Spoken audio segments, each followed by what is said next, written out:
Welcome to a new edition of Harness Central. I'm Harold Howe at Classy Lane Training Center with Dustin Jones.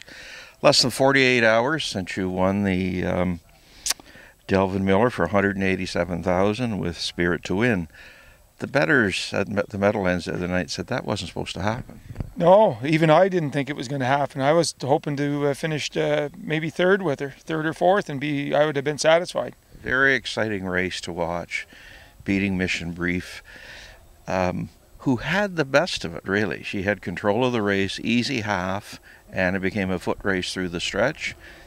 Spirit to Win showed she had just an extra step to get a few inches to her credit at the end. Yeah, she was. She trotted her last quarter in 26 flat, and she probably came her last half in 54 flat or 53 in a piece.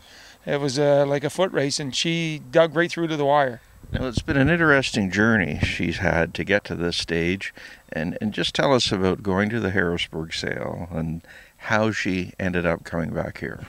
Well, the year that I split up with the Synergy stable, I was drumming up some owners and trying to get some business going again. And she was one of my picks actually at the Harrisburg sale. I really loved her, but I didn't think I had a buyer I didn't have a buyer to get her. And I said, shit, she's going to sell for like over $50,000 because she was a real nice looking Cantab Hall filly. And I was just standing there looking at the board, and I saw that she was RNA. So I went and approached Fred Hertrick and asked him what he was going to do with her. I was really liked her and liked the trainer. And he said I'd get back to you in an hour. And about an hour later, Rob Tribette, the farm manager, come back and told me to take her home. I know this is an ongoing question with you fellows. You wonder why some horses sell more than you think they're priced at properly, and some go for less. So she, by your calculation, went for, 30% less than what she should have. When you think back, why did the other people at the sale falter and leave her at $35,000? Well, I imagine the big thing was she was probably she's out of a Tom Ridge mare, so that probably scared a lot of people off. But maternal pedigree is really good on her. Like the good horse that Bruce Saunders was racing at the Meadowlands, that Sweet Justice, that's out of that pedigree. And I think Dan Daly had one out of that family too that was really good. Now, I remember videoing her as a 2-year-old in the winter, and you were pretty enthused about her, and you were right. She came out as a 2-year-old and did some, impressive things. I think she won the Pure Ivory, was second in the Champlain, and then problems. Yeah, we were I warmed her up for the Peaceful Way elimination, and she warmed up. She always looks a little off right hind, and I thought she was all right. And Chris went out in the parade, and he said, "Yeah, she's a little more off right hind than she was." And then going to the gate, she made a break. And the next day, well, it took us like 2 or 3 times to x-ray her, like x-raying her, and then finally we found that she had like a hairline of her right hind pastern. And the prospects, when you found that, were? Well, they said it wasn't that bad. She didn't need a screw. And we had sent the x-rays down to All-Americans, got like 2 surgeons, one in Kentucky and one in Maryland, I guess, that do their work on their standardbreds and thoroughbreds, and they said that she didn't need a screw, just needed stall rest, probably 3 months. But it ended up after 3 months, it looked like she needed another couple of weeks, so we gave her an extra month. She ended up with 4 months stall rest. So she made it through the winter, and again, we were doing this bunch of 2-year-old reports. I guess it was February. You were hopeful about her at that point. Yeah, we just started her back jogging, I think, right after New Year's. And so we had a month jogging into her, and we maybe turned her a couple times, and she was really sound. Like, she looked really good. So when you got her qualified and started to rock and roll, how did you feel about her?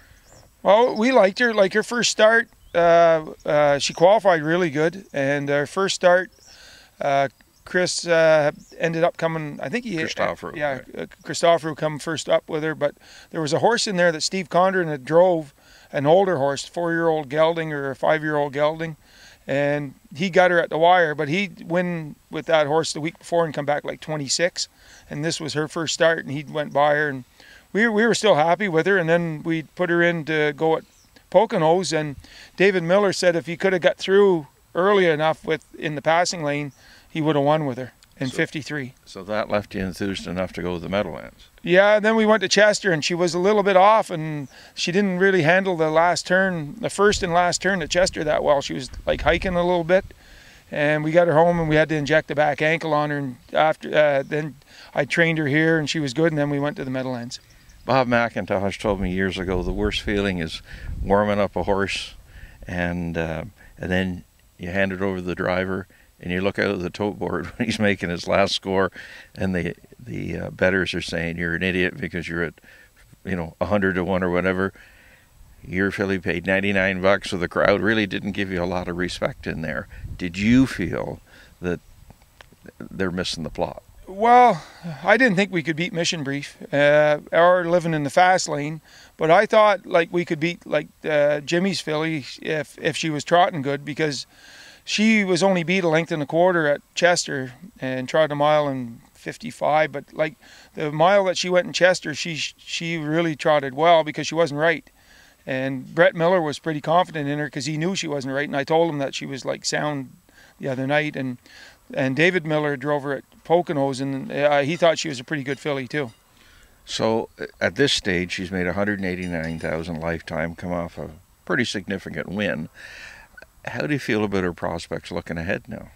Well, like you never know. Week to week they change, but she's a good filly, and she always wanted to, like when you pull her off the back of another horse, she just wants to dig and like beat that other horse. It's just to have her, in the race. And now that she's been in 52, I think, like she's ready to step up again. But I mean, Mission Brief, that was her first start back after a layoff, so she was cutting a mile too. So you got to give.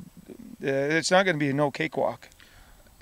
Now, with this win, it leaves you between a bit of a rock and a hard place as to what you're going to do next. Yeah, I don't know. I haven't talked to Rob yet, but she's eligible to the Zwig in Vernon on Sunday, and then she's got the Oaks elimination and the final. So we trucked her home yesterday morning from Jersey. She got home like supper time last night, and had her turned out in the paddock this morning. She looks really good, and she ate all her breakfast, but that would be 4 weeks in a row with all the trucking and that, because we'd go to Vernon and then come back. I'm hoping that maybe we might not go to the Zwig and then just go right to the Oaks, because in the fall she's got a big plate too with the Casual Breeze and the Elegant Image and the Simcoe and Breeders' Crown and Futurity. So she's got all kinds of racing. We've staked her to everything. And she's also got the Matron and that one big race at the Meadowlands again at the end. This is a game of up and downs, and the other night obviously was, even though you've been doing this for 100 years, an exciting win and so forth. But it isn't all fun and games. I mean, you've had some downs, and one of them, 4 or 6 weeks ago, you had a filly you had to put down, unfortunately. And some people forget those types of things happen. Yeah, I had a real nice big Jim filly with Diamond Creek, and we'd been probably 213 with her in the jog cart, and I thought she was my best filly, and she shattered a pasturing out here training one day, and we had to have her put down. We had no choice, and that's like things that you don't want to see. You're pretty down in the dumps after that, but then you get a win and it bounces back. But it's the terrible things that can happen. There's all kinds of bad things happen in this business, and the more horses you have, the more things you see. Well, hopefully there'll be more nights like Saturday night with Spirit to win, and congratulations and thanks for your time. Well, thanks a lot, Harold. It's always a pleasure. Harold Howe with Dustin Jones, giving you the Harness Racing Edge.